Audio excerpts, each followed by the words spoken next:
사도행전 강의 오늘 29번째 시간입니다. 성령을 따라 이루는 대위임령이라는 제목으로 말씀 나누도록 하겠습니다. 한 해가 가는 마지막 주간입니다. 저는 항상 이 시점쯤 되면 역사의 주관자 하나님을 생각하게 됩니다. 거대한 역사가 하나님이 창조하신 일에 계속 흘러가고 있습니다. 인간을 만드시고 그리고 수많은 인간이 났다가 살다가 죽었어요. 수많은 인간이요, 그렇죠? 그 거대한 역사의 흐름 속에 보면 우리는 얼마나 작은, 우리가 사는 시간은 경점에 불과한지 모르겠다, 이런 생각이 들지요. 하나님이 우리를 창조하셨습니다. 누구의 형상으로요? 하나님의 형상으로, 당신의 형상으로 우리를 창조하시고 만드셨습니다. 우리는 하나님의 형상으로 창조되었다는 말은 하나님은 의도를 가지고 우리를 창조하셨다, 그런 의미이기도 해요. 그래서 우리는 인생을 살아가는데 목적을 가진 존재라는 것이지요. 하나님은 우리에게 목적을 가지고 우리를 이 땅에 두셨다면 우리는 그 목적을 이루며 살다가 주님 앞에 가야 돼요. 한 해 한 해 지나가는 순간에 우리가 생각해 봐야 될 게 있어요. 우리는 이제 점점 그 나라를 향해 가고 있다는 거예요. 우리 어제 살아온 삶을 오늘 다시 살 수 없거든요, 그렇죠? 우리 2020년이 지금 지나가는데 다시 2020년 올 한 해는 코로나로 인해서 문제가 많았으니까 취소하고 다시 백신 맞고 다 온전케 되면 다시 살기로 하지요, 뭐 이렇게 시작할 수가 없다는 거예요. 코로나로 보내버린 이러한 시간도 역사의 한 페이지를 넘기는 거예요. 그러면서 우리는 한 살 한 살 더 먹어가면서 점점 이렇게 주님 앞에 갈 날이 가까워요. 그날에 우리가 주님 앞에 뭐라고 그럴까? 어떻게 서야 될까? 이 땅에 우리를 보내신 주님의 목적을 성취하고 우리가 가야 되지 않겠나 라는 생각, 그런 생각을 해봅니다. 그날이 점점 가까웠어요. 일생을 1년으로 따진다면 어쩌면 우리 중에 많은 분들은 또 얼마 안 남은 것처럼 그렇게 남을 수도 있고, 뭐 지금 한 5월쯤 보내는 인생도 있겠고, 한 10월쯤 보내는 인생도 있을 거고, 뭐 다양하지만 그러나 우리는 주님 앞에 설 날이 가깝다는 거예요. 그렇게 멀지 않다는 거예요. 지나간 10년을 생각해 보세요. 얼마나 빠른지 세월이. 지난 1년을 생각해 보세요. 얼마나 빨리 가는지 모르겠어요, 세월이. 자, 그런 즈음에 오늘 본문을 통해서 우리에게 주시는 말씀을 우리가 듣기를 원해요. 오늘 본문의 말씀이 성령을 따라 이루는 대위임령이라고 그러죠. 하나님이 우리에게 명령을 주셨잖아요. 복음 전하라는 명령이죠. 세 가지를 크게 두 가지를 살피려고 합니다. 첫째, 세 가지입니다. 첫째, 성령의 인도하심을 따라 하는 전도. 오늘 본문은 우리가 읽었지만 오늘 이 본문은 전혀 만날 가능성이 거의 없는 두 사람이 만났습니다. 어디에서 만났어요? 사막에서 만났습니다.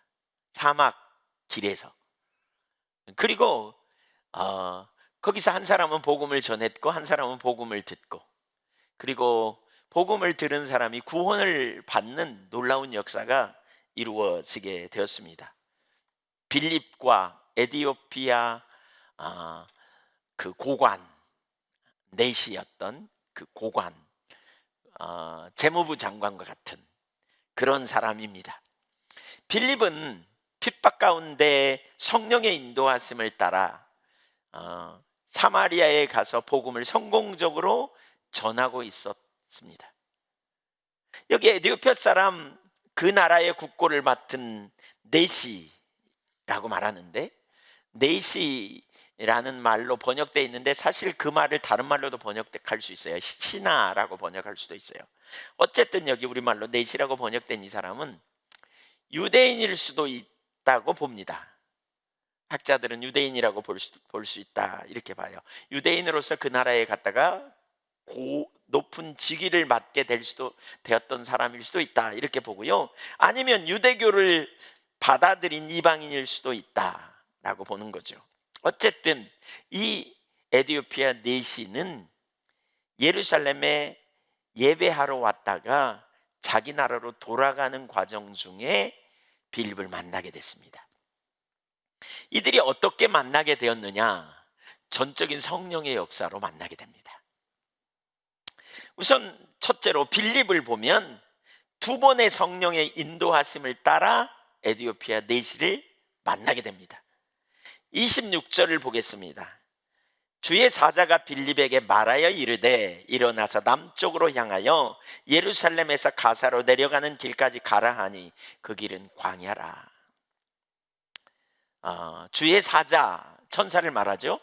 빌립에게 말하였어요. 그러니까 그는 사마리아 땅에서 나름대로 복음을 전하고 바쁘게 보냈을 거예요. 그런데 갑자기 천사가 그에게 말하죠. 뭐 넓은 의미로 말하면 성령께서 그에게 말씀하시는 거예요. 남쪽으로 향하라. 그리고 예루살렘까지에서 가사로 내려가는 길. 그러니까 예루살렘에서 가사로 내려가는 길. 여기 가사라는 말은 여러분 텔레비에서 가자지구 이런 얘기 많이 들으셨죠? 가자지구. 그러니까 팔레스타인 가자지구에서 뭐 무슨 일이 있었다 이런 얘기 많이 듣잖아요. 그러니까 예루살렘에서 남서쪽으로 약 100km 떨어진 지역에 있는 가자지구, 바벨론 5성읍의 맨 끝에 있는 성읍이에요. 그러니까 그 끝에 있는 성, 여기가 이제 가사예요. 그러니까 거기까지 이렇게 내려가서 가는 그 길은 다 광야, 사막이에요. 근데 이 길은 참 중요한 길이었어요. 왜냐하면 이 길을 통해서 애굽으로도 내려가고 이 길을 통해서 아프리카까지 가는 길이 쫙 연결된, 메소포타미아에서 연결된 그런 길이거든요. 그러니까 많은 사람들이 가는 그러한 길이기도 하겠죠. 그렇죠? 근데 그 가사에까지 내려가는 길로 가라 이렇게 말을 들어요. 인도를 받는 거죠. 29절도 보세요. 가다가 이제 거기 에디오피아 내시가 타고 가는 수레를 만나는데, 병거를 만나는데 이렇게 말합니다. 성령이 빌립더러 이르되 이 수레로 가까이 나가라 하시거늘. 아주 구체적인 성령님의 인도하심을 받았습니다. 도저히 만날 수 없는 사람을 만나게 되기까지 성령님께서 어디로 가야 하는지 또 어떻게 해야 되는지 구체적으로 인도하심을 통해서 만나게 되었다는 것입니다. 요한복음 16장 13절에 보면 그러니까 예수님이 보내실 보혜사에 대해서 말하잖아요. 그 진리의 성령님이시고 그가 오면 너희를 모든 진리 가운데로 인도하시리라. 성경에 보면 하나님이 우리를 인도하실 것에 대한 약속이 많이 나와 있죠. 많이 나와 있습니다. 그러한 인도하심을 따라 만나게 된 것입니다. 두 번째로 그러면 에디오피아 내시는 어떤 상태였는가 보면 그에게도 성령의 역사가 있었다는 것을 알 수 있습니다. 그러니까 그의 마음에는 하나님을 향한 열정과 사모하는 열망이 있었습니다.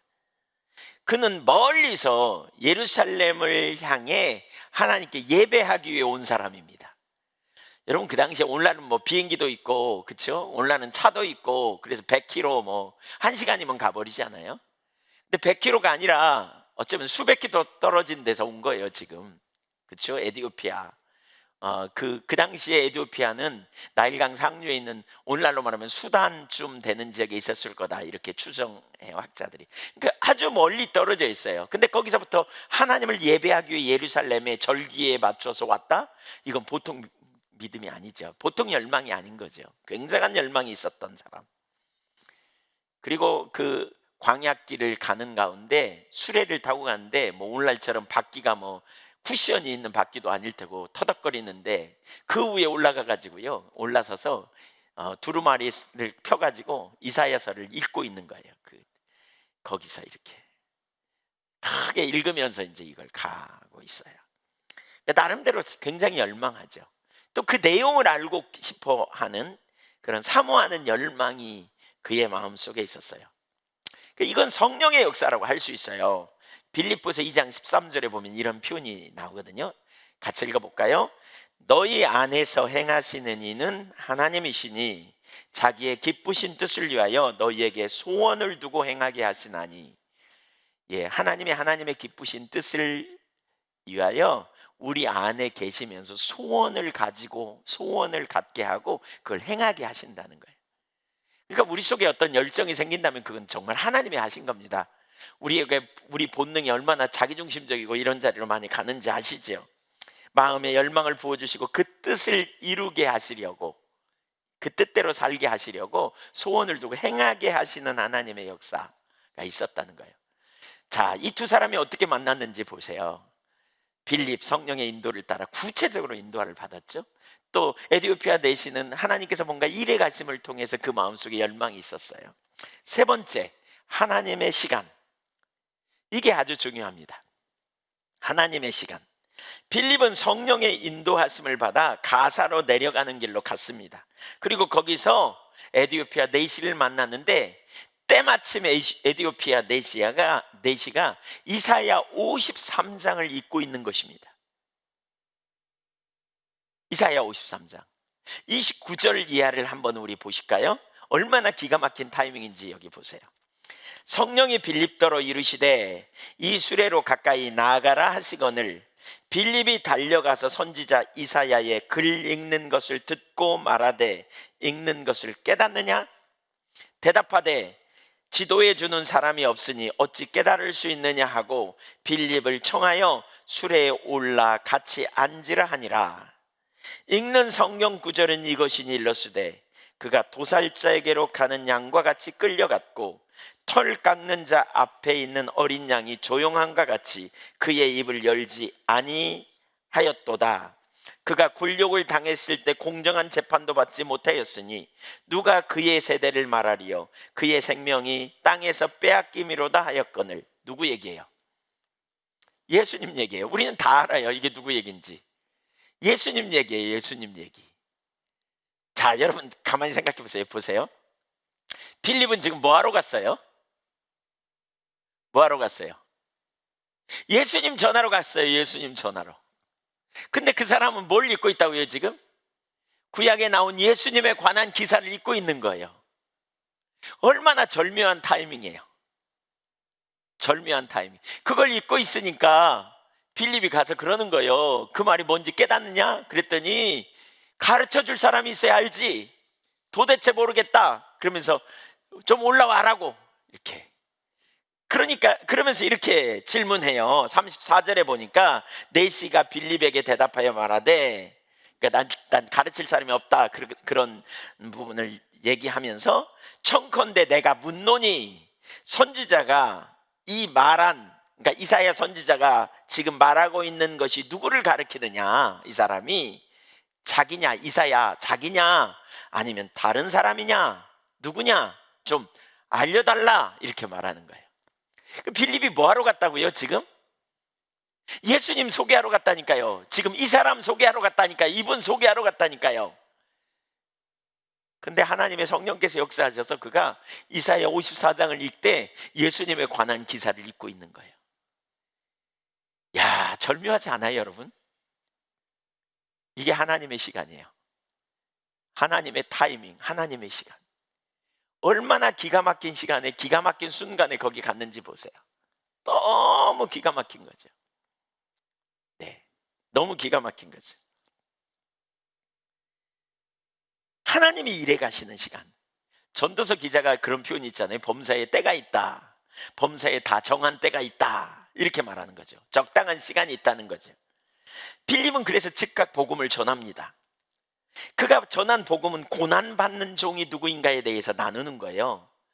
유대인들이 메시아에 대한 생각은요, 정치적이고 군사적인 그리고 힘 있는 왕에 대한 메시아를 기대했습니다. 아브라함의 후손, 다윗의 후손, 그 다음에 뭐예요? 모세가 말한 나와 같은 종, 이렇게 모세가 말했잖아요. 신명기에 보면 나와 같은 종을 세울 거다. 그래서 그런 메시아를 기대한 거예요. 정치적이고 군사적인. 다윗 시대에 가장 나라가 넓어졌잖아요. 대적을 뭐라고 놀라운 승리를 가져올 왕을 기대했던 거죠.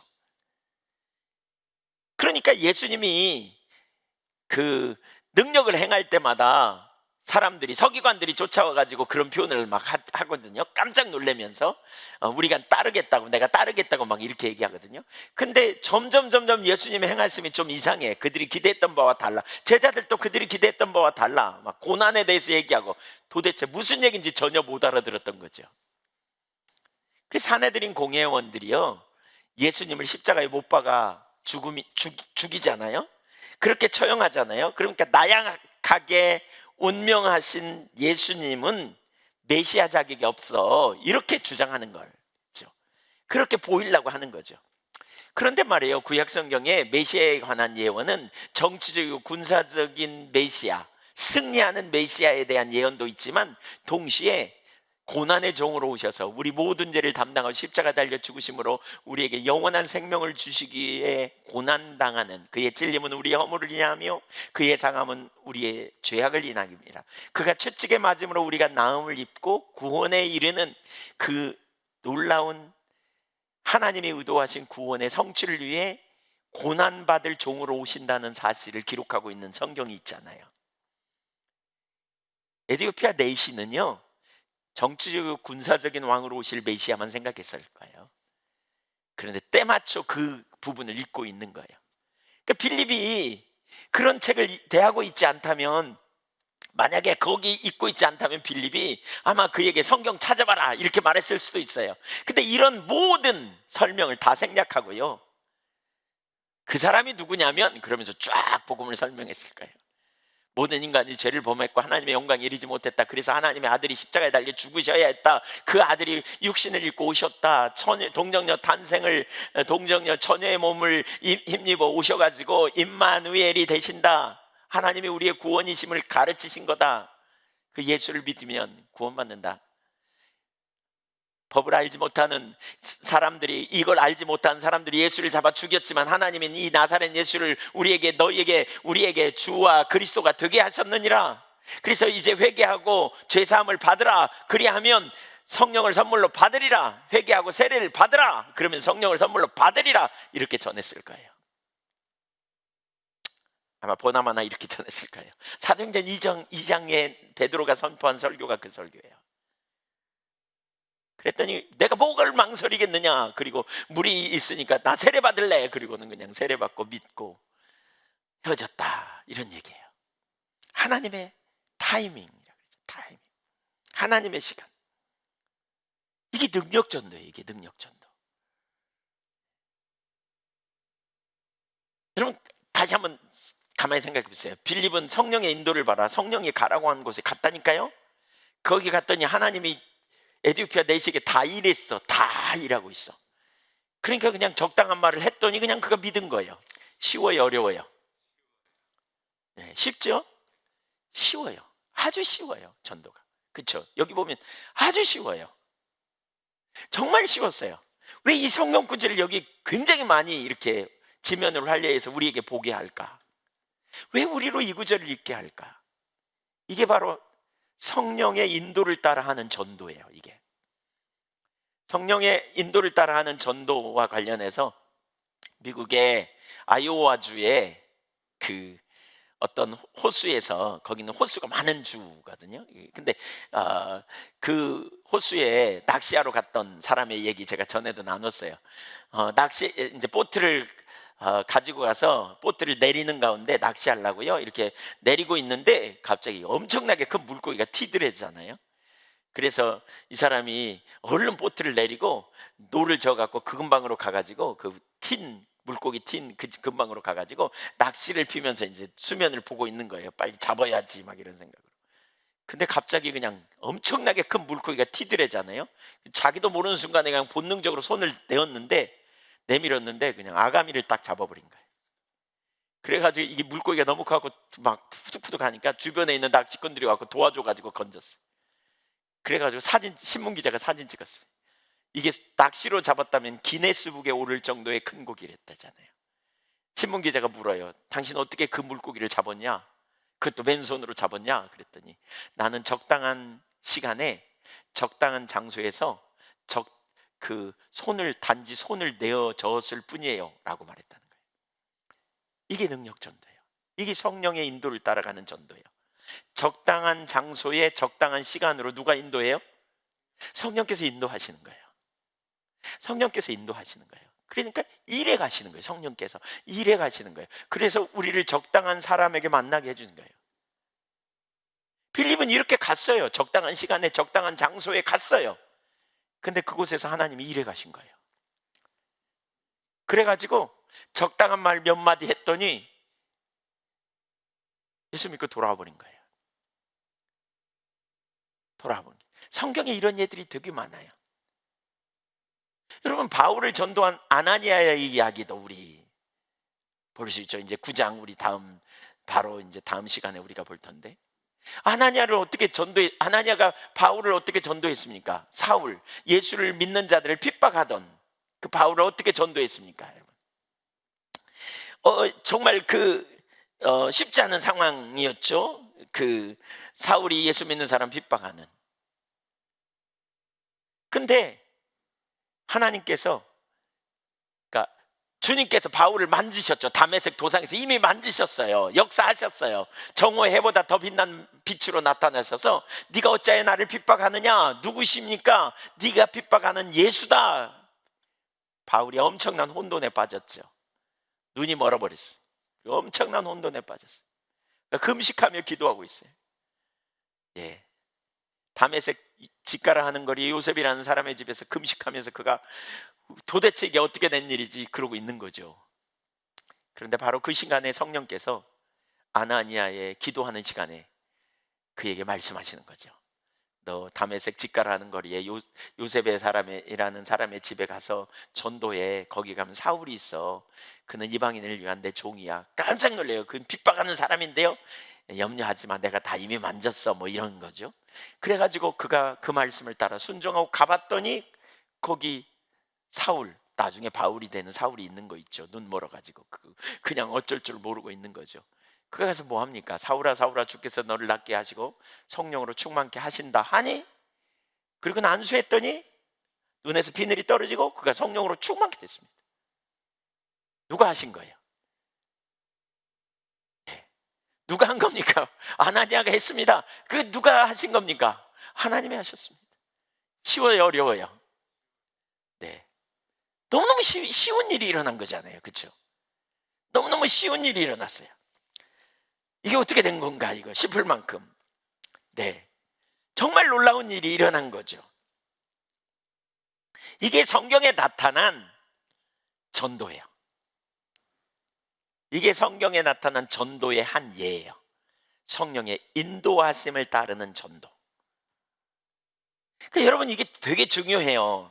하나님의 시간, 하나님이 일하시는 시간에 우리가 하나님과 함께 동역하게 됨으로 복음을 전하는 거죠. 한번 따라서요. 적당한 시간에 적당한 곳에 있어야 한다. 그 일을 성령님이 하신다. 여러분 잘 보세요.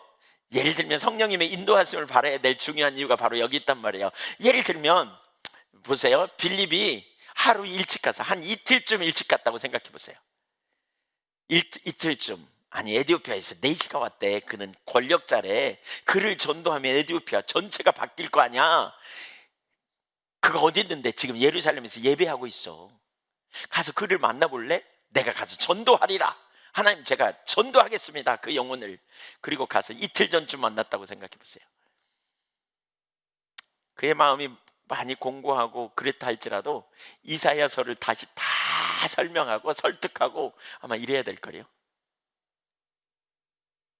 아나니아가 한 10일 전쯤 기도하다가 내가 사울을 전도하리라. 죄송합니다. 내가 사울을 전도하리라, 내가 사울을 변화시키리라 작정기도 하고 금식기도 하고 나갔다고 쳐보세요. 그는 여지없이 감옥에 갇혔어요. 여지없이 그는 감옥에 갇혔을 거예요. 너 잘 만났다 이놈, 그러고 잡혔을 거예요. 성령의 인도를 받는 게 얼마나 중요한지 보세요, 여러분. 우리가 사실 전도를 생각하면서 우리가 실패하는 주된 이유 중에 하나가 성령의 인도하심을 받지 못하기 때문이에요. 내 힘으로 하기 때문에. 그러니까 어려운 거예요. 저희가 그 전에 이제 죽정교회, 제가 전에 섬기던 교회에 있을 때 거기에 그 전도한 이야기 좀 나누고 싶어요. 뭐 전에 많이 나눴는데 전호목 성도님이라고 하는 분인데, 아 그 어느 날 이렇게 교회에서 이제 새벽 기도할 때마다 제가 이렇게 많이 물었어요. 하나님 어디서 일하고 계신가요? 무슨 일 하신가요? 이렇게 많이 기도했어요. 근데 그날따라 전도하라고 그런 마음을 주시는 것 같아요. 그래서 제가 새벽 기도하다가 일어나 가지고 기도하는 분들에게 오늘 전도하라고 하나님이 그런 마음을 주시는데 전도할 마음이 있는 분은 같이 모이라고 그랬더니 권사님 두 분이 오셨어요. 낮에 10시에 만나자 그랬더니 두 분이 오셨어요. 그래서 이제 서히 앉아서 기도했어요. 하나님 저희를 인도해 주세요. 저희가 어떻게 전도해야 될지. 뭐 뻔하니까요, 마을을. 뻔하니까요, 누구를 전도해야 될지 알게 해주세요. 이렇게 기도하고 있는데, 기도하는데 갑자기 제 마음에 그런 생각이 떠올랐어요. 강 건너로 가라, 이런 생각이. 저는 그 마을에 강이 있다고 생각한 적이 한 번도 없었거든요. 그래서 저는 그런 감동이 있다고, 강 건너로 가라는 감동이 있다고. 그랬더니 이렇게, 아니 근데 우리 강이 없는데 이게 무슨 말인지 모르겠다고 그랬더니 권사님 한 분이 그러는 거예요. 목사님 저기가 강이잖아요. 저거 나주 지석강 상류 아닙니까 저거. 그 생각해 보니까 그게 오라요. 그럼 강 건너라면 남정리라는 마을이거든요. 그 마을에 전도하러 한 번도 못 갔었어요. 그 전에 기도는 했지만. 그래서 그 마을로 갔죠. 이제 전도하러 세 명이 같이 갔습니다. 이제 갔는데 어디로 갈지도 모르겠어요. 그 다음에 어떻게 해야 될지도 모르겠고 이제 가라 그래서 가기 그런 마음이 들어서 그냥 갔는데 이제 어떻게 할지도 모르겠다 싶어서 갔어요. 근데 그 마을에 예수 믿는 분이 하나 있어가지고 한 분이 계셔서 그 댁에 갔어요. 그냥 무조건 그 댁으로 가봅시다. 그래서 예 그러시죠. 그러고 그 댁에 갔어요. 갔더니 아이고 웬일이냐고. 그래서 아니 저기 하나님이 그런 마음을 주셔서 왔다고 이렇게 얘기하니까 하나님 누구를 전도하기 원하실까? 그때 바쁜 철이었거든요. 다 들에 갔다가 마침 그분도 들에 갔다가 저희 가는데 들어오더라고요. 그러더니 가만히 계셔 보세요. 그리고 손을 닦더니 어느 집에 가더니 할머니 한 분을 모시고 오세요. 근데 벌써 얼굴에 이렇게 몸이 아파. 예, 그냥 머리도 안 빗고 이렇게 그런. 근데 그분이 오셔가지고 이제 오셔서 얘기를 했어요. 그냥 종교성이 있는 분들한테는 사실 그렇게 나누는 것도 필요해요. 하나님이 그런 마음을 주셔서 왔다. 새벽에 기도하는데 그래서 우리 왔다. 이렇게 말했더니 그분이 대뜸 그러는 거죠. 이상하네. 거참 이상하네. 왜 그러냐고 그랬더니 내가 새벽 내내 앉아가지고 그런 생각을 했다는 거예요. 절에 18년 동안 다녔는데 내가 이렇게 뭐 집안에 생각해보니까 좋은 일도 안 일어나고 아무 일도 안 생겼는데 에이 절 그만 나가버릴까? 이런 생각했다는 거예요. 그러면서 오메 하나님이 날 부르셨는갑네 막 그러는 거죠. 본인이 옆에서도 우리가 막 하나님 부르신 거라고 막 이랬죠. 아이고 하나님 부르셨네 막 나 믿어야 될 것 같소 막 이러더니 끝에 가서 이러는 거예요. 근데 우리 며느리가 예수 믿던 며느리인데 내가 우리 아들하고 결혼하고 나서 내 눈에 흙이 들어가기 전에는 안 된다 그랬다는 거예요. 그래갖고 지금 절에 다닌대. 근데 당신이 바꾸면 어떻게 하겠냐 속 보인다고요. 너무 안 된다고. 그러더니 아닌 게 아니라 그럼 며느리하고 상의하라고 그랬더니 아닌 게 아니라 안 나와요. 그러고 난 뒤에 한 6개월쯤 지난 다음에 그분이 아프셨어요. 병원에서 돌아가시려고 그런다 그런 거예요. 제가 그 말을 듣고 엄청 부담이 돼서 신방을 갔습니다. 그냥 이렇게 갔습니다. 갔더니 그냥 이렇게 말도 못 하시고요. 눈을 보더니 막 저를 보더니 막 눈 마주치고는 울어요. 옆으로 누워갖고 그냥. 그래서 제가 됐다 싶어서 제 말 들리냐 그랬더니 눈을 깜빡거려요. 그래서 거기서 복음을 전했어요. 그리고는 기도해 드리는데 제 마음에 안 돌아가신다는 생각이 들었어요. 그래서 제가 그렇게 얘기했네요. 근데 그러고 나서 진짜 안 돌아가시고요. 2주 후에 갔더니 앉아 계세요.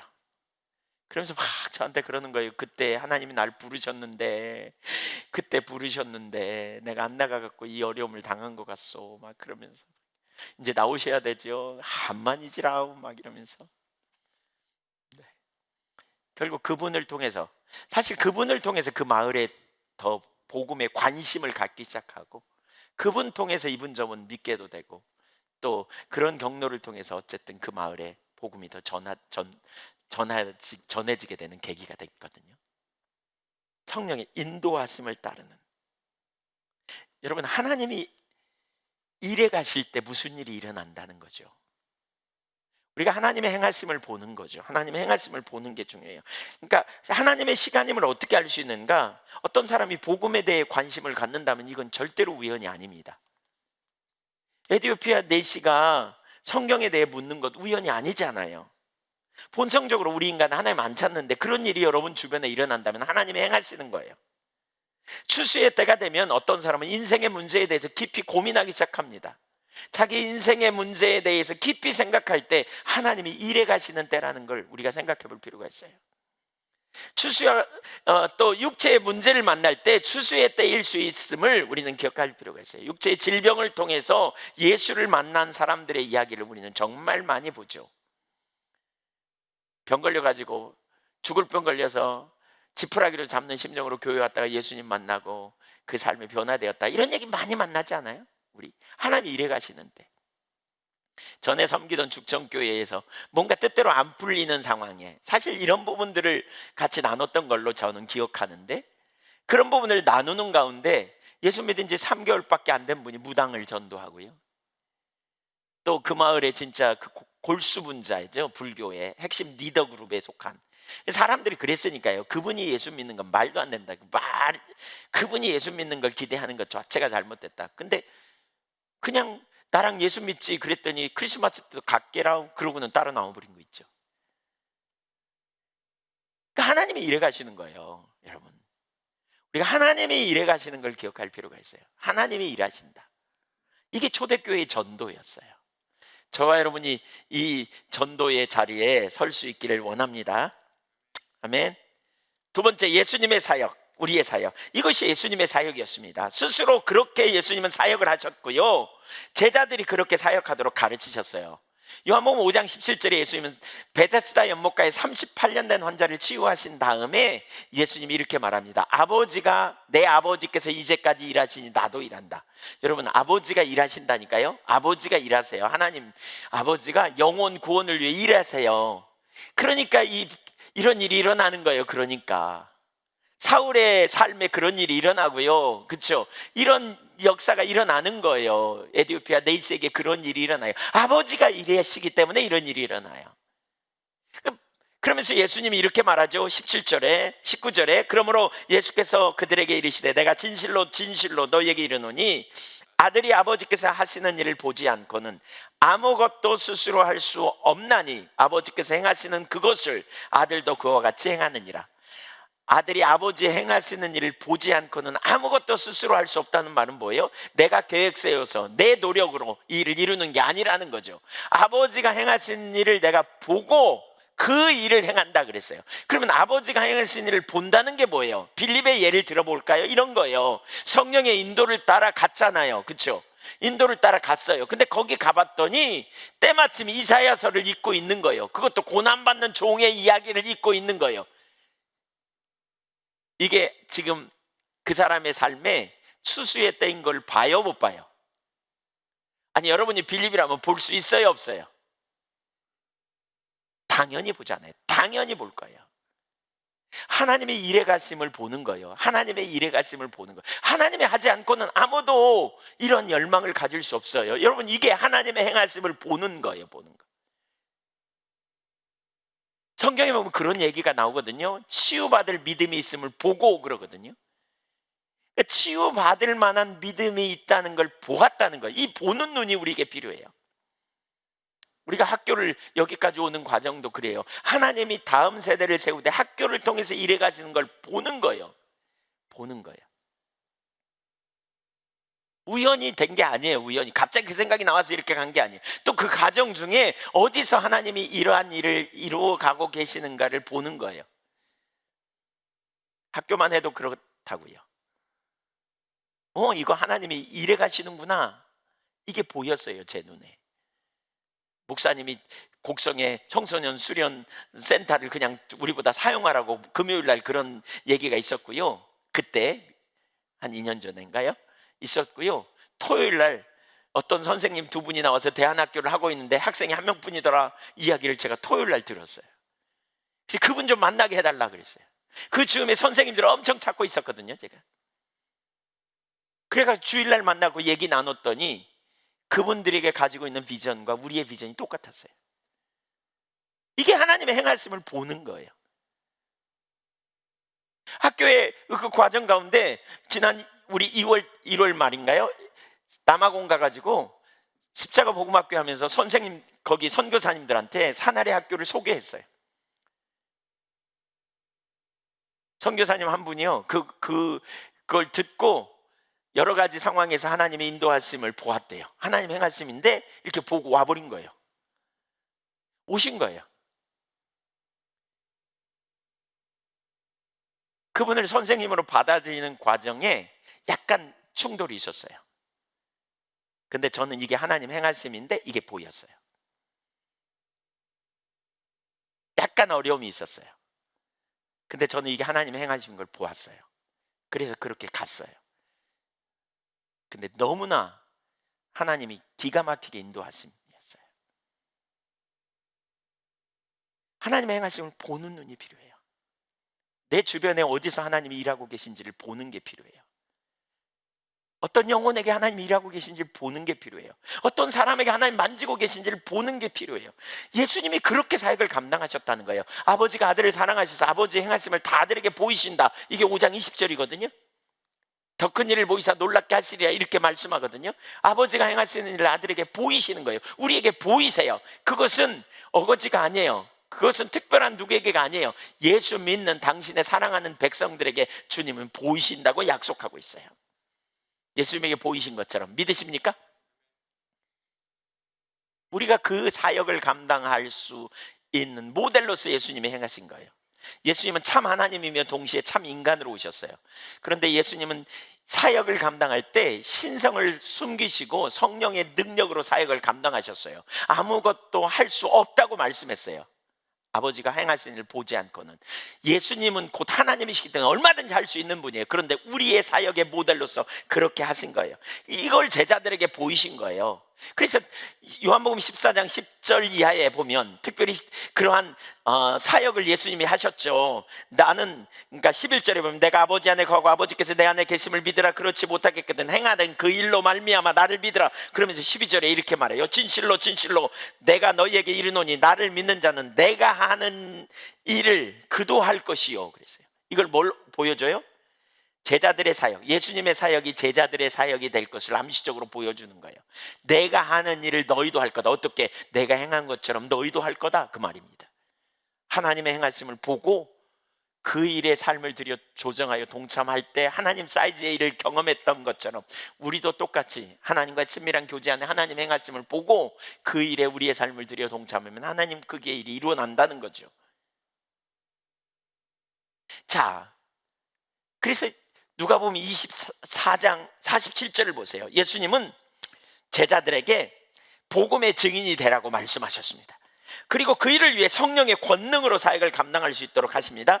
47절 또 그의 이름으로 죄사함을 받게 하는 회개가 예루살렘에서 시작하여 모든 족속에게 전파될 것이 기록되었으니 복음이 땅끝까지 증거될 거다. 뭐예요? 예수님의 오심, 예수님의 사역, 그 다음에 전파한 말씀, 그 다음에 예수님의 죽음, 예수님의 부활, 예수님의 승천, 그 모든 일을 땅끝까지 증거될 사명을 우리는 갖는다는 거죠. 그러면서 뭐라 그랬어요? 보세요. 48절 너희는 이 모든 일의 증인이라. 너희가 바로 그 증인돼야 돼, 이 말입니다. 제자의 삶의 목적이 뭐냐? 증인되는 삶이에요. 증인. 너희가 바로 그 일의 증인이야. 그 일 해야 돼. 그러면서 위로부터 오는 능력이 비올 때까지 기다려. 49절에 보면 하늘에서 오는 아버지가 약속하신 것 성령이죠. 성령을 부어주신다. 성령은 뭐예요? 능력이라는 거죠. 능력. 이성에 머물라. 그러면서 사도행전 1장 5절에 보면 그 성령의 능력을 받는 걸 뭐라 그러냐? 성령 세례라고 말하고 있어요. 몇 날이 못되어 너희는 성령으로 세례를 받으리라. 그리고 8절에 성령이 너희에게 임하시면 너희가 권능을 받고 예루살렘과 온 유대와 사마리아 땅끝까지 이르러 내 증인이 되리라. 성령 안에서 우리가 예수님처럼 사역을 감당하되 우리가 감당해야 될 중요한 핵심적인 사역 중에 하나는 복음 전파입니다. 뒤에 가서 또 나누지만 우리도 이처럼 사역을 감당해야 한다는 거예요. 예수님처럼, 바로 빌립처럼. 그렇죠. 어떻게 해요? 적당한 곳에 적당한 시간에 누구의 인도를 따라가요? 성령의 인도를 따라가요. 여러분, 우리가 잘 인식 못해도 우리는 어떤 때는 적당한 장소에 적당한 시간에 와 있다는 걸 인식해요.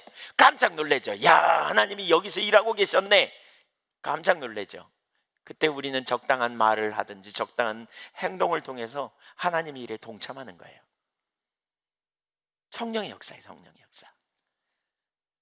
이러한 일에 쓰임받는 믿음의 종들이 되시기를 축복합니다. 우리가 이러한 자리에 쓰임받아요. 이런 일에, 이러한 일에. 세 번째, 성령의 인도하심을 따른 전도를 위해 필요한 요소들. 성령의 인도하심을 따르는 전도를 위해서 필요한 요소들 두 가지를 보려고 합니다. 첫째, 복음 전파에 대한 사명의식입니다. 되게 중요한 게 이겁니다. 우리 송년주일입니다. 우리 주님 앞에 갈 날이 이제 점점 가까워오는 겁니다. 근데 주님이 주신 명령을 따라 살다가 가야 될 거 아니에요. 그렇죠? 그렇죠? 근데 주님이 주신 명령 중에 최고의 명령이 뭐냐면요, 복음 전파예요. 제가 새로운 눈으로 성경을 좀 이렇게 생각해 봤어요. 근데 복음서마다 제일 마지막에 항상 뭐가 있냐? 대유임령이 있는데 그게 뭐냐? 복음 전파예요. 사복음서에서 명백하게 우리로 복음을 전파하라는 거예요. 복음을 전파하라. 네, 마태복음에도 그렇고 뭐 복음서마다 가장 마지막에 뭐냐? 예수님 승천하시면서 마지막 부탁 명령이 뭐냐? 복음 전하라는 거예요. 복음 전하라. 이게 우리에게 주어진 사명이에요. 명백해요, 이건. 그리고 사도행전은요, 그 복음을 전하는 실제적인 일을 어떻게 성취되어져 갔는가를 증거해요. 서신서는요, 그렇게 복음이 증거돼 가지고 세워진 교회의 이야기예요. 교회의 이야기. 그 교회가 어떻게 해서 계속해서 복음의 재생산, 복음을 전해야 되는가에 대한 이야기를 다루고 있는 거죠. 그렇죠? 자, 복음을 잘 전하는 사람들을 보면 복음을 전해야 될 사람들이 보인다, 이런 표현을 가끔 해요. 그래서 전도를 잘해요. 어떻게 전도를 그렇게 잘하세요? 그럼 저는 누구에게 복음을 전해야 받아들일지가 보여요, 이러거든요. 여러분, 이런 얘기도 들어보셨죠? 저는 돈이 보여요, 이런 사람들. 뭐 이렇게 카이스트에 그 재산 많이 헌납한 어떤 그 여자분 있잖아요. 왜? 뭐 이렇게 싱글로 살다가 서울대 법대 나왔고 뭐 이렇게 하다가, 근데 그분에 대한 인터뷰를 얘기하는데, 아니 먹고 살 돈은 남겨두고 기부하냐고 그랬더니 그분이 그러더라고요. 나는 돈이 보이는 사람이에요. 부동산 뭐 이런 거 해가지고 돈 몽땅 벌었어. 하여튼 뭐 그래가지고 많이. 예. 전도할 사람이 보이는 사람, 돈이 보이는데 보이는 사람, 어떤 차이일까요? 여러분, 어떤 사람 되고 싶으세요? 전도할 사람이 많이 보이는 거, 돈 버는 거가 많이 보이는 거, 뭘 원하세요? 아, 죄송해요. 괜히 시험 들게 할 생각은 없어요. 네. 왜 전도를 잘할까? 거기에 관심을 가져서 그래요. 사명의식을 갖기 때문에 그래요. 거기에 철저한 열망을 가지고 있어서 그래요. 초대교회는 복음 전하는 사명으로 똘똘 뭉쳐 있어요. 초대교회 가만히 보세요. 여러분, 핍박이 왔잖아요. 그래갖고 핍박이 오면 도망갔단 말이에요. 사방으로 흩어졌단 말이에요. 흩어졌다는 말은 좋은 말이죠. 한마디로 말하면 핍박 피해서 도망간 거예요. 숨은 거예요. 그러면 도망갈 때 살림 잘 정리하고 갑니까? 갑자기 도망갑니까? 막 다 두고 도망갑니다. 뭐 직업을 뭐 이직하고 뭐 이런 일도 뭐 불가능합니다. 그냥 막 도망가는 겁니다. 그럼 먹고 살기 힘듭니다. 그럼 흩어진 지역에서 가장 먼저 생각해야 될 게 먹거리의 문제 아니에요? 근데 성경에 먹거리를 챙기느라고 그들이 힘썼더라, 이런 말이 아니고요. 가는 곳마다 복음 전하는데, 물론 당연히 먹거리 신경 썼겠지만 복음 전하는데 그들은 올인했어요. 빌립도 보세요. 사마리아에 가서 복음 전하는 것에 그들은 가장 우선적인 소명으로 여기고 행했다니까요. 이게 그들은 복음 전파의 의식으로, 그러니까 사명의식으로 충만한 거죠. 사실 복음 전하라는 사명은 너무나 명백해요. 예수님이 승천하시면서 제자들에게 주신 첫 번째를 꼽으라고 한다면 그 사명은 복음 전하는 거예요. 땅 끝까지 이르러 복음이 전파되어야 세상 끝이 오리라고 말씀하셨어요. 복음 전파의 사명 때문에 빌립은 사마리아로 내려갔습니다. 지난주 살폈지만 유대인들은 사마리아인 별로 안 좋아했습니다. 아무리 헬라파 유대인이라도 그는 사마리아로 내려가는 것 결코 쉽지 않았을 겁니다. 그러나 사명 때문에 내려간 겁니다. 복음을 전해야 한다는 사명의식. 초대교회의 모습을 좀 더 볼까요? 25절을 한번 읽어볼까요? 25절. 두 사도가 주의 말씀을 증언하여 말한 후에 어디서요? 사마리아에서요. 예루살렘으로 돌아갈새 사마리아인의 여러 마을에서 복음을 전하니라. 사마리아 땅이 복음을 복음을 받았다는 소식을 들은 예루살렘 교회가 파송하죠. 베드로와 요한을 파송합니다. 그곳에 와서 그들이 기도할 때 성령이 임했고요. 그들이 그곳에서 할 일을 다 마친 후에 그들은 예루살렘으로 돌아가야 했는데 그냥 돌아가지 않았습니다. 그들은 사마리아 여러 지역에 다니면서 복음을 전합니다. 일반적으로 말하면 그들은 매우 바쁜 사람들입니다. 그들은 사도들이고 여러 곳에 아마 돌볼 일도 많았을 겁니다. 그런데 그들은 큰 도시에서 활동해야 된다고 생각할 수 있는 사람들, 많은 곳에서 해야지 이렇게 생각할 수 있는 사람들, 그러나 그들은 바로 돌아가지 않고 사마리아의 작은 마을들에 다니면서 복음을 전하느라 시간을 많이 썼습니다. 왜 그랬을까요? 복음 전파의 사명을 생각했기 때문에, 그들은 모든 영혼들이 복음에 필요하다는 걸 알았기 때문입니다. 그들이 듣고 구원에 이르기를 원했던 것입니다. 복음이야말로 세상을 바꿀 수 있는 유일한 원동력임을 알았기 때문에 그렇습니다. 특별히 사도 요한을 생각해 보세요. 과거에 사도 요한은 그런 전력이 있잖아요. 누가복음 9장 51절 이하에 보면 사마리아 땅을 지나다가 사람들이 잘 환영하지 않으니까 예수님께 이렇게 말해요. 주님, 하늘에서부터 불이 내려갖고 이 사람들 싹 태워버립시다, 멸합시다. 이러다가 엄청 주님께 그냥 책망 들었던 과거에 경력이 있던 사람이거든요. 근데 그는 지금 사마리아 곳곳을 다니면서 복음을 전하는 그러한 사역자로 변화된 거예요. 이게 복음의 능력이에요. 복음은 사람을 바꿔요. 복음은 사람의 생각을 바꾸고 관점을 바꿔요. 용서하기 어려운 사람을 용서할 수 있는 이유가 뭡니까? 마음이 갑자기 유해져서 그렇습니까? 그런 게 아닙니다. 하나님의 관점으로 보기 때문입니다. 주님의 마음이 부어지기 때문이에요. 나 같은 죄인인데 용서받은 죄인이 아닌가. 그런데 내가 누구를 용서 못하겠어. 이렇게 바뀌는 거죠. 아마도 요한은 과거에 자신이 그렇게 말했던 거 기억 안 나겠어요? 이 사람들을 내가 그냥 불로 태워서 다 멸어버리라고, 이런 인간들은 세상에서 없어져야 된다고 이렇게 말했던 자신의 생각을 어쩌면 회개하고, 그리고 오히려 그런 죄진 심정으로, 그렇죠? 빚진 자의 심정으로 그들에게 가서 복음을 전하는 게 아니었나 싶어요. 우리에게 분명한 소명의식이 있어야 돼요. 복음 전파는 하나님의 명령이에요. 마태복음 24장 14절에 보면 복음이 세상 끝날까지, 그러니까 복음이 땅끝까지 전파되어야 그제야 세상 끝이 오리라 그랬어요. 누구에게 주시는 말씀이에요? 저와 여러분에게 주시는 말씀이에요. 묵상해야 돼요. 우리가 주님 나라 가기 전에 이 세상이 끝나고 주님이 재림하시기를 기대합니까? 세상 끝날까지 복음이 증거돼야, 땅끝까지 증거돼야 주님이 오신대요. 이건 선교사님들 들으라고 하신 얘기가 아니에요. 당연히 우리 모두에게 주신 메시지예요. 우린 그 사명의식을 가져야 돼요. 우리는 때를 얻든지 못 얻든지 복음을 증거하는 사명의식으로 우리가 충만해야 돼요. 자, 근데 가만히 보세요. 그래서 사도들은요, 그래서 여기 초대교회 성도들은 많은 대가를 지불하고서 성령의 인도하심에 따라 삶을 조정했다는 거예요.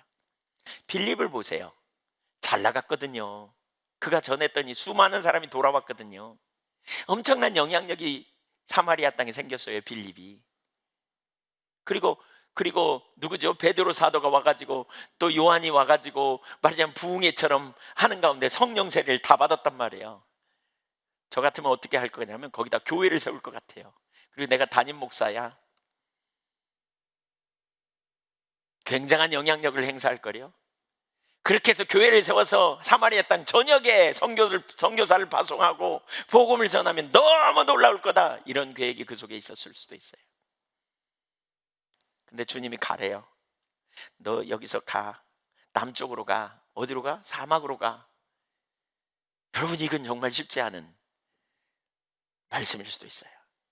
많은 대가를 지불하고 빌립은 성령의 인도하심을 따라 삶을 조정하여 사막길을 걸어갔다니까요. 터덕터덕 갔어요. 사람도 한 명도 없는 그 땅으로 갔다니까요. 그런데 27절에 보니까 거기 가서 보니, 그런 표현이 있죠. 가보니, 가서 보니, 일어나 가서 보니, 거기에 누가 있었다고요? 에디오피아 사람 넷이 한 사람이 있어요. 거기에 한 사람을 만나게 돼요. 여러분, 어찌 보면 비효율적으로 보이죠. 빌립 같은 지금 잘 나가는, 하나님 막 쓰시는, 막 그의 영향력이 극대화된 사마리아 땅에서 그가 복음을 전하고 그가 사역을 했다면 엄청난 일이 일어났을 것 같은데, 그를 쏙 뽑아가지고 광야로 내본다니까요. 거기 한 사람만, 한 사람 해도 너무한 것 같아. 효율적으로 전혀 맞지 않는 것 같아. 왜 하나님이 이렇게 하실까요?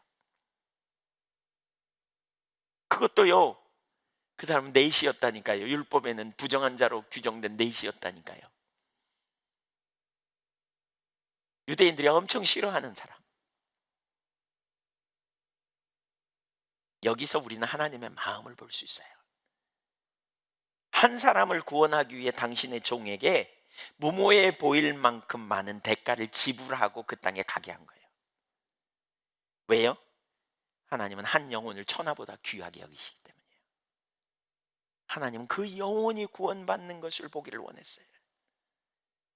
그 영혼이 구원받을 수 있다면 얼마나 놀라울까라는 생각을 하신 거예요.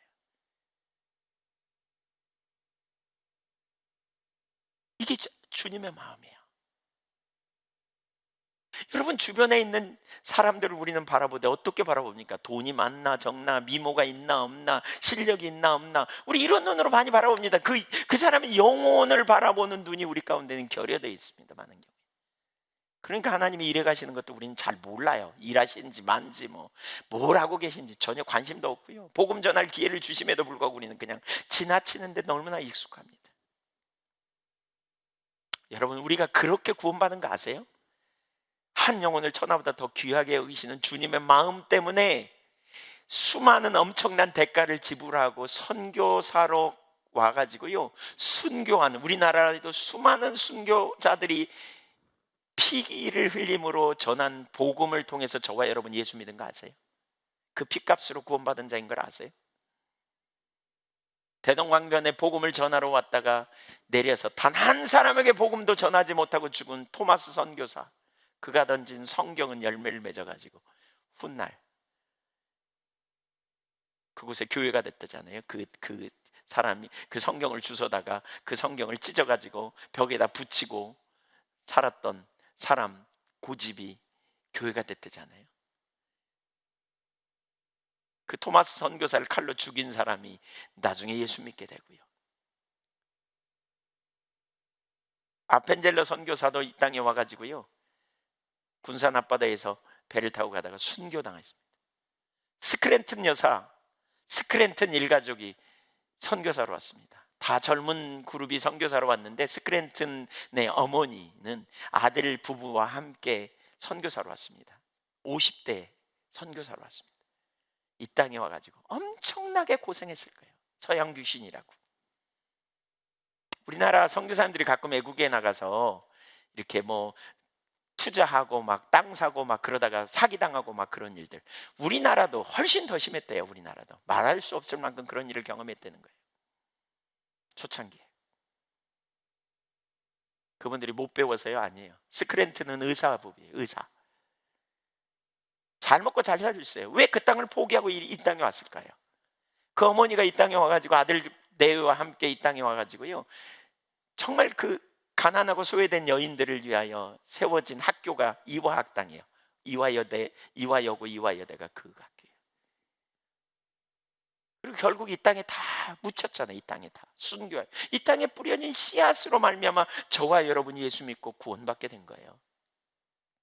한 영혼을 천하보다 더 귀하게 여기시는 에디오피아 내시 한 사람을 위해 빌립을 보내신 것처럼 저와 여러분을 위해 대가를 지불하고 이 땅에 와서 복음을 전하다가 순교하신 분들의 피로 저와 여러분이 예수 믿게 된 거예요.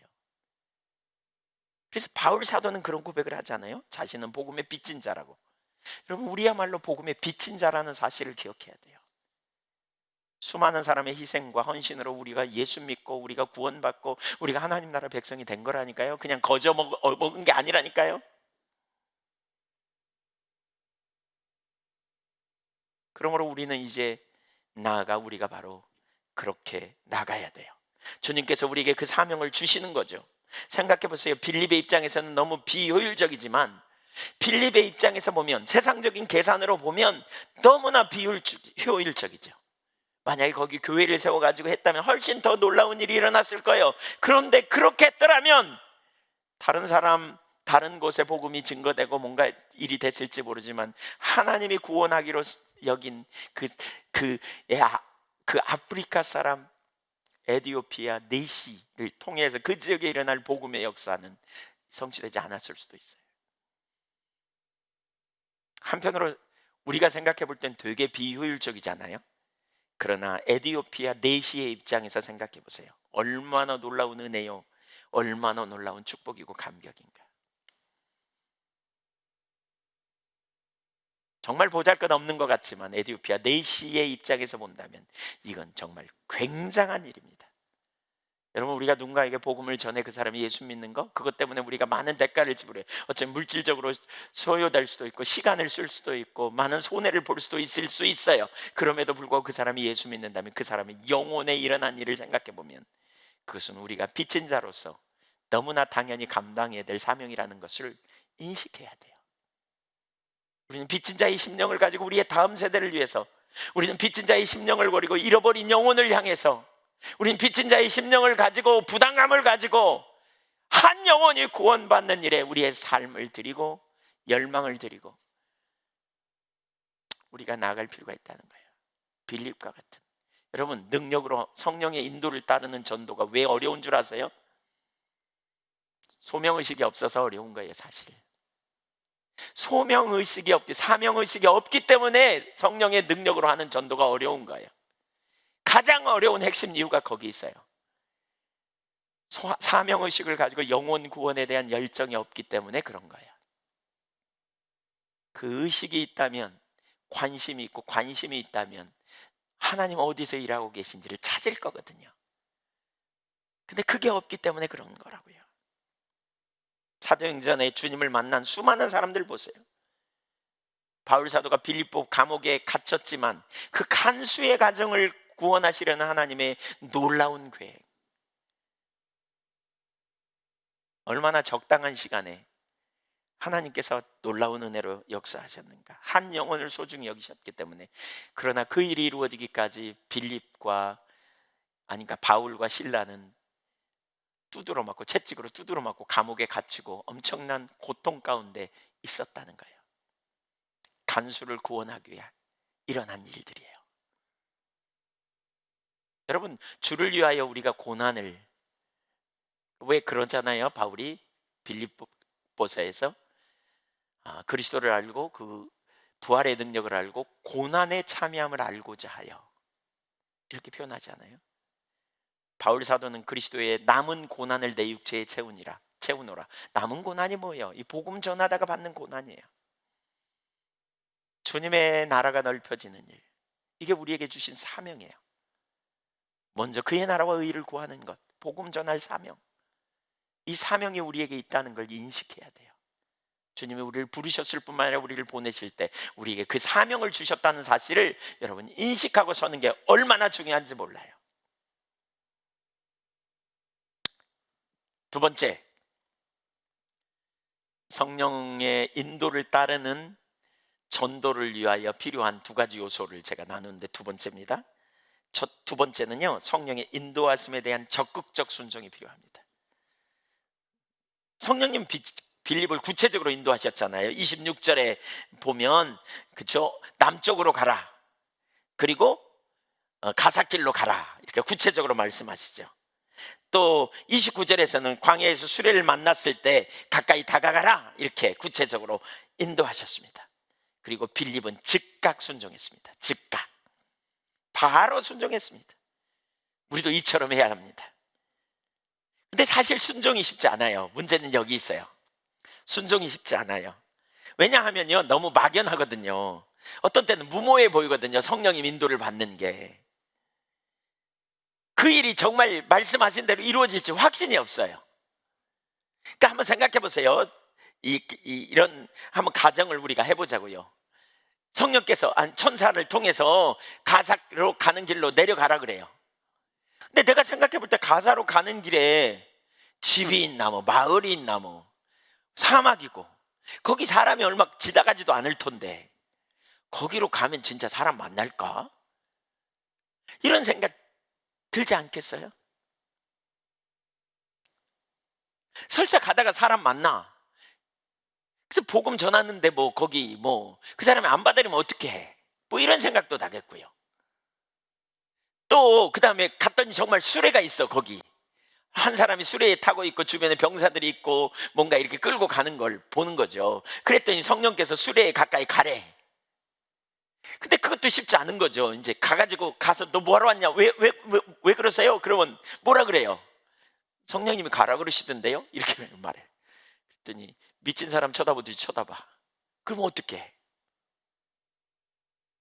수많은 부정적인 가정들이 거기 있습니다. 가정.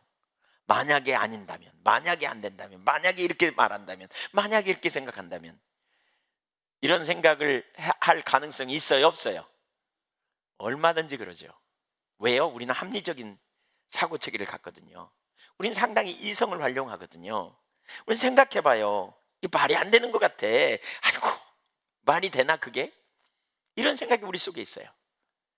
에이, 그만두지. 그런 다음에 우리는 이렇게 하기가 쉬워요.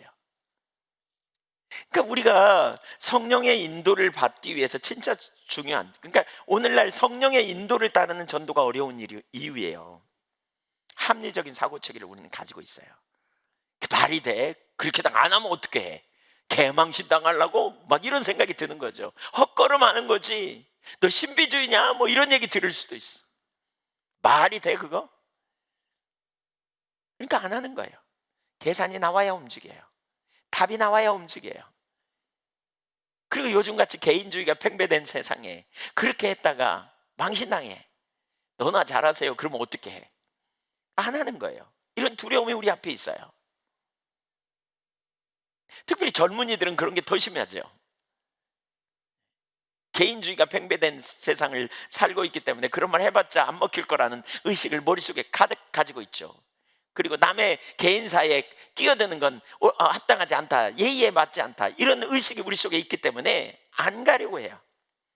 그러나 여러분, 우리가 성령의 인도하심을 따르기 원한다면 분명하게 정리해야 돼요. 우선 성령의 인도하심은 성경적이에요. 맞습니까? 성령님은 우리를 인도하셔서 하나님이 일해 가시는 곳에 우리를 데려다 놓을 수 있어요. 맞습니까? 네.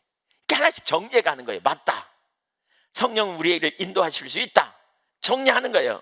예. 정리하는 거예요. 그리고 그러면 이제 확인하는 거죠. 성령님이 내게 분명히 말씀하신 게 맞아? 그렇다면 어떻게 해요? 위험부담을 감수하고 가야 돼요. 요즘 뭐 선전에 그런 선전 있잖아요. 텔레비 선전에 뭐 예, 하늘로 뭐 하여튼 뭐 그런 비슷한 거예요. 해봐야 안다. 한마디로 말하면 그런 거예요. 정확하게 성령의 역사가 그겁니다. 가봐야 알아요. 인도하시면 가봐야 확인돼요. 해봐야 확인돼요. 근데 해보지도 않고 질에 머물러 버리죠. 주춤거리고 안 돼, 못해. 아이고 누가 해. 아이고 그렇게 하다가 바보 취급당하면 어떡해 해. 아니 그건 제 속에도 있는 불안이에요. 뭐 남 얘기할 것도 없어요. 근데 저는 개인적으로 그런 경험을 여러 번 해봐서 사실 제가 이런 생각을 되게 많이 했거든요. 영광은 주님이 받고 바보는 내가 되고. 무슨 얘기냐? 성령의 감동이 맞으면 하나님이 하신 거고요.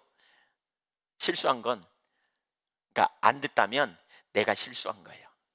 이런 과정을 통해서 배우는 과정이 필요하더라고요. 자라가야 돼요. 그러니까 내 안에 하나님이 주신 감동인 걸 내가 확신하게 되게 되고, 그렇게 될 때 우리가 믿음으로 가는 거죠. 우리가 성령의 인도하심을 받고 성령의 역사가 역사에 적극적으로 동참하기 위해서 진짜 중요한 한 가지는 뭐냐? 그래서 편견이 깨져야 돼요. 무슨 편견이요? 초자연적인 성령의 역사. 성령은 우리를 인도하시고 하나님의 행하신 일에 나를 데려다 놓을 수 있다는 인식을 계속 묵상할 필요가 있어요. 그리고 하나님은 하나님 크기의 일을 이루시는 분이다. 합리주의적인 세계관을 우리가 갖고 있죠. 세상적인 세계관, 인본주의적 세계관을 가지고 있기 때문에 잘 안 받아들이기 쉬워요. 성령이 인도하심을 믿으십니까? 그러면 아멘 하면서도 막상 성령이 인도하시면 못 가요. 아니에요. 이렇게 우리가 주저앉는 경우가 얼마나 많은지 몰라요. 왜냐하면 합리주의적인 세계관에 기초하고 있기 때문에 그래요. 성경적 세계관이 돼야 돼요. 성경적 세계관. 이게 우리 가운데 얼마나 중요한지 몰라요. 성경은 초월적 세계와 경험적 세계 사이에 두꺼운 담을 치고 왔다 갔다 하지 못한다 이렇게 말하고 있지 않아요. 초월적 세계에 계시는 분이 경험적 세계에 있는 우리에게 간섭하시고 우리를 인도하실 수 있다고 가르쳐요. 그러나 인본주의적 세계관에서는 초월적 세계는 초월적 세계고 경험적 세계는 경험적 세계야. 물론 초원적 세계도 대부분 인정 안 하지만 경험적 세계 안에 산다, 그런 영향을 많이 받은 기독교인은 초월적 세계를 인정하지만 경험적 세계 안에서만 살려고 해요. 초월적 세계의 간섭 별로 없다고 생각해요. 기도응답 별로 없다고 생각해요. 성령의 인도하심, 이건 꿈꾸지도 말어, 이런 생각을 갖게 되죠. 그러나 성경은 그렇게 말하고 있지 않아요. 하나님은 여전히 오늘도 성령을 통해서 우리에게 말씀하시고 우리를 인도하시고 초자연적인 능력으로 치유를 이루시고, 그렇죠? 병든 자를 고치고, 믿으십니까? 이런 세계관으로 우리가 전환돼야 돼요. 성경적 세계관. 성경이 진리라고 믿는다면 그것이 온전하다는 사실을 우리는 기억해야 돼요. 여러분 보십시오. 주님께서 2000년 기독교 역사상 최초로 사마리아 땅에 나가게 하신, 그리고 최초로 사마리아인에게 복음을 전하게 한 사람이 누구예요? 누구예요? 사마리아 땅에 복음을 전한 빌립이에요. 에티오피아 최초로 이집트 사람에게 복음을 전하게 된 사람이 누구예요? 빌립이에요. 어떻게 이 두 사람에게 복음을 전하게 된 줄 아세요? 성령의 인도하심을 받았기 때문이에요. 편견을 깨뜨리고요, 우리가 성령의 인도하심을 따르면 상상할 수 없는 일을 우리가 경험할 수 있다는 거예요. 편견을 내리고 성령의 인도하심을 받는 39절을 한번 보시죠. 39절, 40절 읽겠습니다. 39절, 둘이 물에서 올라올새 주의 영이 빌립을 이끌어 간지라 내시는 기쁘게 길을 가므로 그를 다시 보지 못하니라. 제가 이 부분을 보면서 이런 생각이 들었어요. 오늘 일부 예배 마치고 기도하는데 이런 생각이 들었어요. 깔끔했어요. 그냥 빌립은 뭘 바라지도 않았어요. 나하고 좀 주소 적읍시다. 주소. 내가 이 다음 에티오피아 가면 나 대접 잘 해주세요. 이런 일 안 했어요. 깔끔했어요. 당신은 하나님 의지하고 나는 하나님 의지하고. 그렇죠? 우리는 복음 전하면 복 받는다 막 이런 일 때문에 복음 전하려고 그래. 여러분 그거 말고요, 오직 성령께 온전히 헌신된 사람 빌립. 그렇죠? 온전히 헌신된 사람. 여기서 또 성령의 인도를 받아요. 성령이 갑자기 그를 이끌어 갔어요. 그리고 어디 나타났냐? 40절 보세요. 빌립은 아소도에 나타나 여러 성을 지나다니며 복음을 전하고 가이사랴에 이르니라. 그러니까 다소가 있고요, 아까 그 가사가 있고요, 가자 지구가 제일 밑에요. 이렇게 해변 약간 밑에 쪽이에요. 좀 위에 올라가면 아소도가 있어요. 그리고 더 올라가면 가이사라가 있어요. 이 가이사라 성은 유명하죠. 예루살렘에서 노마로 가는, 그 유럽으로 나가는 모든 백길이 다 가이사랴 항구. 여긴 유명한 항구이죠. 그 밑에 아소도, 그 밑에 가사. 근데 이 지역을 다니면서 복음을 전했다니까요. 누가요? 빌립이요. 어떻게 해요? 성령의 인도를 따라요. 우리가 성령의 인도를 따라가야 돼요. 상상할 수 없는 일을 경험하고요, 놀라운 하나님의 역사를 경험해요. 2021년에 하나님께서 우리를 이렇게 인도하실 거라고 저는 믿습니다. 아멘. 우리를 더 적극적으로 복음을 전하고, 특별히 최근에 하나님께서 우리 교회 가운데 주시는 저는 거라고 생각하는데, 이러한 코로나 시대에 오히려 복음을 전하고 증거하는 일을 더 적극적으로 하도록 하나님 우리를 초청하고 계신다는 생각이 들었어요. 두 가지 전도, 능력 전도와 관계 전도죠. 성령의 인도를 따르는 전도, 그리고 관계를 잘 맺음을 통해서 사람들을 주께로 이끄는 이 전도, 이 두 가지 전도가 우리가 배워야 될 전도고요.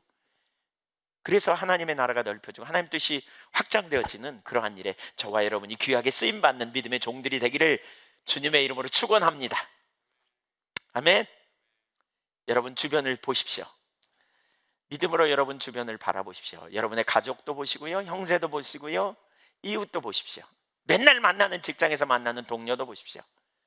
그 영혼이 주님을 만나야 될 영혼인지 보십시오. 그리고 부담을 가지십시오. 나는 빚진 자인데 내가 이 빚을 어떻게 갚을까? 내가 이 빚을 어떻게 갚을까? 그 영혼을 보면서 빚진 자의 심령으로 대가를 지불하여 복음을 전하려고 하십시오. 어느 곳에 있든지 여러분이 그런 심령으로 나가면 여러분 선교사입니다. 하나님 우리에게 주신 소명을 이루기 위해서 그 영광을 위해 나아가는 믿음의 종들이 다 되기를 주님의 이름으로 축원합니다. 기도하겠습니다.